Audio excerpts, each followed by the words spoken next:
Isang lalaki ang patay matapos barilin sa Quezon City at pambibiktima ng riding in tandem sa isang babae na hulikam. Narito ang report. Huling-huli ang pambibiktima ng riding in tandem sa isang babae habang naglalakad ito sa Reyna Elena Corner Ascension Avenue sa Barangay Greater Lagro sa Quezon City. Mabilis hinablot ng backrider ang bag ng babae na tinangkapang makipag-agawan sa mga sospek. Sa huli, nagawang makatakas ng dalawa tangay ang bag ng biktima. Pero nahuri rin sila sa isinagawang oplansita ng QCPD. Nakuha mula sa mga sospek ang ilang improvised weapon. Positibo namang kinilala ang mga sospek ng huli nitong nabiktima. Ayon sa mga otoridad, ilang beses nang nakuna ng CCTV ang dalawa na pagala-gala sa lugar.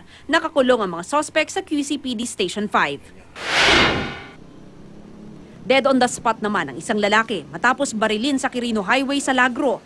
Kwento ng ilang saksi, isang putok ang umalingaw-ngaw pasado alas 12 ng hating gabi. Dahil sa takot, di kaagad sila lumabas ng kalsada. Nakabulagta na ang lalaki ng kanilang datnan. Blanco pa ang mga otoridad sa pagkakakilanlan ng salarin at sa motibo ng pamamaslang. Inaalam na ng mga pulis kung may CCTV sa lugar para sa ikauusad ng investigasyon. Para sa unang balita, Mav Gonzalez reporting.